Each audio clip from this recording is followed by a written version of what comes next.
DSC అక్రమాల నుంచి ప్రజల దృష్టి మళ్లించేందుకు ఏపీ ప్రభుత్వం కొత్త కుట్రలకు తెరలేపింది. దీనిపై Sakshi TV managing editor Kancharla Yadagiri Reddy విశ్లేషణ చూద్దాం. మాజీ ముఖ్యమంత్రి వైఎస్ జగన్మోహన్ రెడ్డి హయాంలో అత్యంత పారదర్శకంగా విప్లవాత్మక సంస్కరణలతో నిర్వహించిన ఏపీపీఎస్సీ గ్రూప్ 1 ఎంపిక ప్రక్రియపై ప్రస్తుత కూటమి ప్రభుత్వం ఉద్దేశపూర్వకంగానే బురద జల్లే రాజకీయాలకు దిగుతోంది.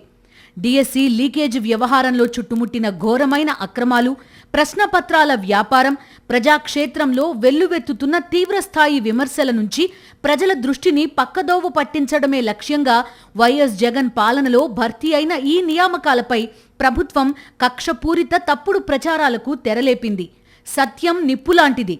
తాత్కాలికంగా అలుముకునే అబద్ధపు పొగలు దాని ప్రభావాన్ని ఎప్పటికీ కప్పి ఉంచలేవన్న చందంగా కేవలం స్వల్పకాలిక రాజకీయ లబ్ధి కోసం డిఎస్సి పాపాల నుంచి తన వారసుడిని కాపాడుకోవడానికి తమ స్వయం ప్రతిభతో అత్యున్నత ఉద్యోగాలు సాధించిన 163 మంది అధికారుల జీవితాలతో ఆడుకోవడం అత్యంత శోచనీయం. రాబోయే శాసనసభ సమావేశాల వేదికగా డిఎస్సి కుంభకోణంపై విపక్షాలు గట్టిగా నిలదీస్తారనే భయంతో తీవ్ర ఆత్మరక్షణలో పడిన ముఖ్యమంత్రి చంద్రబాబు హడావుడిగా ఏపీపీఎస్సీ అంశాన్ని సిట్ నివేదికను తెరపైకి తెచ్చారు. రాత్రికి రాత్రే సిట్ నివేదికలు తెప్పించుకోవడం, త్వరితగతిన మంత్రులతో అత్యవసర సమావేశాలు నిర్వహించడం, ఆ నివేదికను పట్టుకుని విష ప్రచారం చేయాలని ఆదేశాలు ఇవ్వడం వెనుక ఉన్న ఏకైక దురుద్దేశం డిఎస్సి లీకేజీల నుంచి సమాజాన్ని పక్కదోవ పట్టించడమే. పాలకుల ఆదేశాలను శిరసావహించిన ఎల్లో మీడియా కూడా నిజానిజాలను పక్కన పెట్టి మొదటి పేజీల్లో అవాస్తవాలను పరుస్తూ గందరగోళాన్ని సృష్టిస్తోంది. కేవలం రాజకీయ ప్రయోజనాలు నెరవేర్చుకోవడం కోసమే అత్యంత నియమబద్ధంగా, పారదర్శకంగా ఏ విధమైన అక్రమాలకు గాని, పొరపాట్లకు గాని ఆస్కారం లేని రీతిలో కఠినమైన పోటీని తట్టుకుని ఎంపికైన 163 మంది ఉన్నతాధికారుల కుటుంబాలను, వారి మానసిక స్థైర్యాన్ని దెబ్బతీయడానికి పాలకులు దిగజారుడు కుట్రలు పన్నుతున్నారు. కానీ క్షేత్రస్థాయి వాస్తవాలను, చట్టబద్ధమైన అంశాలను నిష్పాక్షికంగా పరిశీలిస్తే డిఎస్సిలో మాదిరిగా గ్రూప్ 1 ఎంపికల్లో ఎవరికీ అనుకూలంగా ప్రత్యేక జీవోలు ఇవ్వలేదు. ప్రత్యేక పరీక్షల మినహాయింపులు అసలే ఇవ్వలేదు. ఎక్కడా పేపర్ లీకేజ్ అనేది జరగలేదు.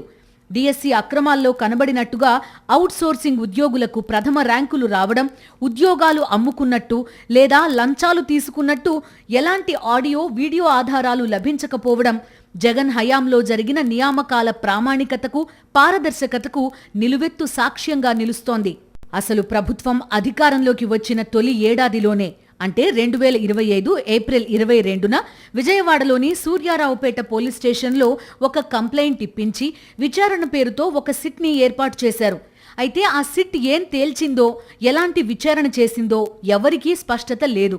స్వయంగా హైకోర్టులోనే అంతా సవ్యంగా జరిగిందని ప్రభుత్వ తరపు న్యాయవాదులు వాదనలు వినిపించడం ఇక్కడ గమనించాల్సిన ముఖ్యాంశం. తదనంతరం హైకోర్టు ఇచ్చిన స్పష్టమైన ఆదేశాల మేరకే 2026 ఫిబ్రవరి 14న మరొక సిట్ రూపుదిద్దుకుంది. ఈ రెండో సిట్ రంగంలోకి దిగిన నాటి నుంచి ఉద్దేశపూర్వకంగానే ప్రభుత్వ వాదనల సరళి మారిపోయింది. చట్టపరమైన, సాంకేతిక అంశాల కంటే రాజకీయ పూతపూసిన అంశాలను సిట్ నివేదికలోకి తెచ్చి చేర్చారు. సిట్ సమర్పించిన నివేదిక మూలాలను క్షుణ్ణంగా పరిశీలిస్తే ఎంపికైన అభ్యర్థుల విద్యార్హతలపైన గాని, వారి సామర్థ్యాలపై గాని, పరీక్షలు నిర్వహించిన తీరుతెన్నులపై గాని, లేదా జవాబు పత్రాలను ఏమైనా తారుమారు చేశారా అనే అంశంపై గాని ఎక్కడా చిన్న నిరూపణ కూడా చేయలేకపోయారు. కొండను తవ్వి ఎలుకను కూడా పట్టలేకపోయారన్న చందంగా సిట్ పరిస్థితి తయారైంది. చివరికి కేవలం పాలకుల పొలిటికల్ మైలేజ్ కోసం రాష్ట్రాభివృద్ధిలో భాగస్వాములు కావలసిన గ్రూప్ 1 అధికారులను తీవ్ర మానసిక క్షోభకు గురిచేయడమే లక్ష్యంగా ఈ రాజకీయ డ్రామా నడుస్తోంది. అసలు ఈ నోటిఫికేషన్ ప్రక్రియ ప్రారంభమైన క్షణం నుంచి ఉద్యోగాల భర్తీ పూర్తి అయ్యే వరకు ప్రతి దశ కూడా రాష్ట్ర అత్యున్నత న్యాయస్థానమైన హైకోర్టు ప్రత్యక్ష పర్యవేక్షణలోనే జరిగింది. మరి అలాంటప్పుడు చంద్రబాబు ఎవరిని తప్పుబడతారు? నేటికి ఇంటర్వ్యూలకు హాజరైన వారు, ఉద్యోగాలు సాధించిన వారు, అలాగే కేసులు వేసిన వారి జవాబు పత్రాలన్నీ కోర్టు కస్టడీలోనే భద్రపరచబడి ఉన్నాయి. జవాబు పత్రాల్లో ఎలాంటి దిద్దుబాట్లు, మార్పులు, చేర్పులు లేదా ట్యాంపరింగ్ జరగలేదని స్వయంగా సిట్ కూడా తన నివేదికలో స్పష్టం చేసింది. నిజాలు ఇలా కళ్ల ముందు స్పష్టంగా కనిపిస్తున్నా ఇంకా దుష్ప్రచారం ఎందుకు చేస్తున్నారో ప్రజలు గమనిస్తూనే ఉన్నారు. కేవలం డిఎస్సిలో లోకేష్ను కాపాడుకోవడానికే ఈ డైవర్షన్ రాజకీయం చేస్తున్నారు. ఉద్యోగ నియామక ప్రక్రియలో డిజిటల్ వాల్యుయేషన్ ని గాని, వివాదాస్పదంగా చిత్రీకరించే హైలాండ్ అంశాలను కానీ తుది ఎంపికకు పరిగణనలోకి తీసుకోలేదన్నది అక్షర సత్యం. హైకోర్టు స్పష్టమైన ఆదేశాల మేరకు ప్రత్యేకంగా చేపట్టిన మాన్యువల్ ఎవాల్యుయేషన్ మార్కులను మాత్రమే ప్రామాణికంగా తీసుకుని అభ్యర్థులకు ఉద్యోగాలు ఖరారు చేశారు. ఇంతటి కఠినమైన న్యాయ పర్యవేక్షణ జరిగాక కూడా ప్రభుత్వం తప్పుడు ప్రచారాలు చేస్తోందంటే అది డిఎస్సి లీకేజ్ పాతకాలను కప్పిపుచ్చుకునే నైజం కాక మరేంటి? న్యాయం వైపు ధర్మం ఉంటుంది, అసత్యాల వైపు తాత్కాలిక రాజకీయం మాత్రమే ఉంటుంది. వైఎస్ జగన్ హయాంలో ఎంపికైన 163 మంది గ్రూప్ 1 అధికారులను ఇంటర్వ్యూ వరకు వచ్చిన 325 మంది అభ్యర్థుల ప్రొఫైల్స్ ని పరిశీలిస్తే వారి ప్రతిభ ఏపాటిదో అర్థమవుతుంది. వీరిలో దేశంలోనే అత్యున్నత విద్యా సంస్థలైన ఐఐటీల నుంచి 19 మంది, ఐఐఎంల నుంచి 7, ఎన్ఐటీల నుంచి 17 మంది, బిట్స్ పిలానీ నుంచి 2 ఎంపికయ్యారు. ఇంజనీరింగ్, మెడిసిన్ పూర్తి చేసిన విద్యావంతులు 177 మంది ఉంటే జనరల్ పీజీ, డిగ్రీ పూర్తి చేసిన మేధావులు 39 మంది ఉన్నారు.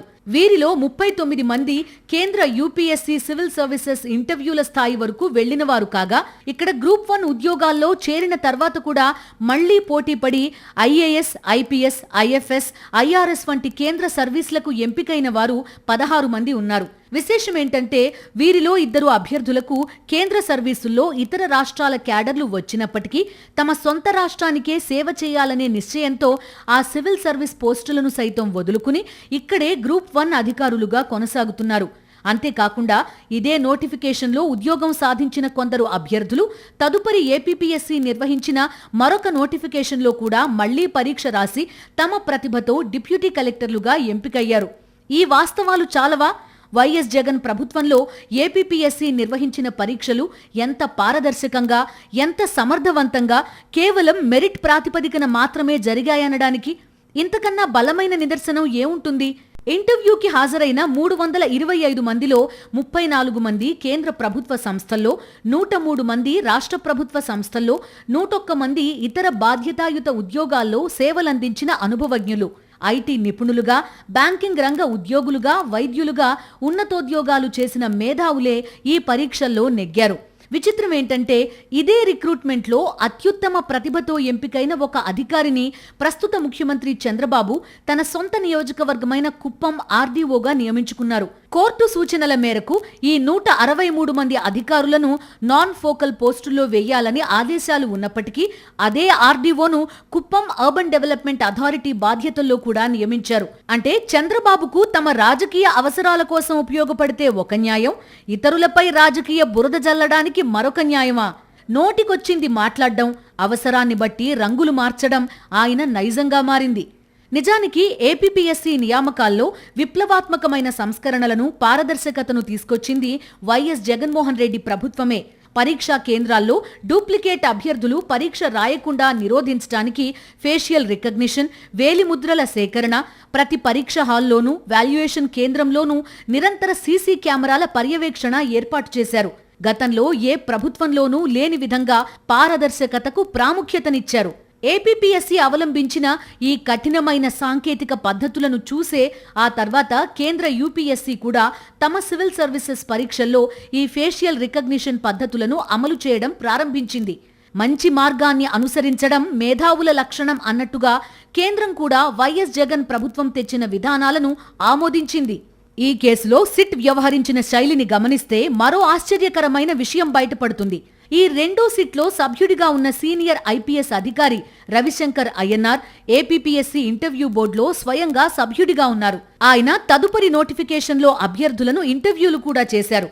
164 మందిని ఎంపిక చేసే ప్రక్రియలో ఏకంగా 24 మంది అత్యున్నత స్థాయి సీనియర్ ఐఏఎస్, ఐపీఎస్ అధికారులు ఇంటర్వ్యూ బోర్డులలో సభ్యులుగా వ్యవహరించి మార్కులు వేశారు. గతంలో వైఎస్ఆర్సీపీ రాకముందు ఏపీపీఎస్సీ నియామకాలకు సంబంధించి కేవలం ఒకే ఒక ఇంటర్వ్యూ బోర్డు ఉండేది. అందులో ఒక్కరు మాత్రమే సివిల్ సర్వీసెస్ అధికారి ఉండేవారు. కానీ వైఎస్ జగన్ ప్రభుత్వం అధికారంలోకి వచ్చాక పారదర్శకతను పెంచేందుకు 3 ఇంటర్వ్యూ బోర్డులను ఏర్పాటు చేసింది. ఒక్కో బోర్డులో 3 చొప్పున ఐఏఎస్, ఐపీఎస్ అధికారులను నియమించింది. వీరికి తోడు రాష్ట్రంలోని వేర్వేరు యూనివర్సిటీలకు చెందిన 6 వైస్ ఛాన్సలర్లు కూడా ఈ ఇంటర్వ్యూల్లో పాల్గొన్నారు. అత్యంత ప్రాధాన్యత కలిగిన విషయం ఏంటంటే ఈ ఇంటర్వ్యూ బోర్డులకు నాయకత్వం వహించిన ముగ్గురిలో 2 చైర్మన్లు కె. విజయ్ కుమార్, ప్రొఫెసర్ పద్మరాజు గతంలో టీడీపీ ప్రభుత్వ హయాంలో నియమితులైన వారే. అప్పటి ఏపీపీఎస్సీ చైర్మన్ గౌతమ్ సవాంగ్ 104 మందిని ఇంటర్వ్యూ చేస్తే టీడీపీ హయాంలో నియమితుడైన కె. విజయ్ కుమార్ 102 మందిని ఇంటర్వ్యూ చేశారు. ఏ అభ్యర్థికి ఏ బోర్డు వస్తుందో, ఏ రోజు ఎవరు ఇంటర్వ్యూ చేస్తారో ఎవరికీ తెలియకుండా జంబ్లింగ్ విధానాన్ని అమలు చేశారు. దీని ద్వారా అభ్యర్థుల ప్రయోజనాలు పూర్తిగా రక్షించబడ్డాయి. హైకోర్టు కూడా డిజిటల్ వాల్యుయేషన్ విధానాన్ని తప్పుబట్టలేదు. పారదర్శకతలో భాగంగా సాంకేతికతకు అనుగుణంగా మారాల్సిందేనని స్పష్టం చేసింది. అయితే నోటిఫికేషన్లో డిజిటల్ వాల్యుయేషన్ గురించి ముందస్తుగా చెప్పలేదు కాబట్టి చేత్తోనే మూల్యాంకనం చేయాలని సూచించింది. కోర్టు తీర్పుకు గౌరవమిస్తూ జగన్ ప్రభుత్వం మళ్లీ మాన్యువల్ వాల్యుయేషన్ చేపట్టింది. హాయ్లాండ్లో ఎలాంటి మూల్యాంకనం జరగలేదని సిట్ తేల్చాక కూడా కోర్టు తీర్పు ప్రకారం మాన్యువల్ మార్కుల ఆధారంగానే నియామకాలు జరిగాయని తెలిసి కూడా పాలకులు ఈ నివేదిక ద్వారా చిలక పలుకులు పలికిస్తూ నానా యాగి చేయడం రాజకీయ కక్ష కాక మరేమిటి? నిజానికి నియామకాల వివాదాలకు అసలు మూలం 2018లో అధికారంలో ఉన్న చంద్రబాబు ప్రభుత్వమే.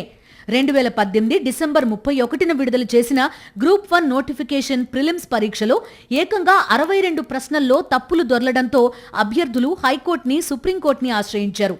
ఆ కేసు ఇప్పటికీ సుప్రీంకోర్టులోనే నడుస్తోంది. కానీ వైఎస్ జగన్ హయాంలో ఏపీపీఎస్సీ ద్వారా 78 నోటిఫికేషన్లు ఇచ్చి 6296 పోస్టులను ఒక్క వివాదం కూడా లేకుండా అత్యంత పారదర్శకంగా భర్తీ చేశారు. నిజం చెప్పులు తొడుక్కునే లోపు అబద్ధం ప్రపంచమంతా చుట్టి వస్తుంది అన్నట్టుగా కేవలం నారా లోకేష్ రాజకీయ భవిష్యత్తు కోసం, డిఎస్సి లీకేజ్ అక్రమాల నుంచి తప్పించుకోవడం కోసం స్వచ్ఛమైన మెరిట్తో ఎంపికైన అధికారులను, వారి కుటుంబాలను మానసిక క్షోభకు గురిచేయడం అత్యంత దుర్మార్గమైన చర్య. ప్రజలు ఈ నిజాలను గ్రహించి పాలకుల కుట్రలను తిప్పికొడతారు. మరిన్ని అప్డేట్స్ కోసం ఛానల్ ను సబ్స్క్రైబ్ చేయండి. నోటిఫికేషన్స్ కోసం బెల్ ఐకాన్ పై క్లిక్ చేయండి.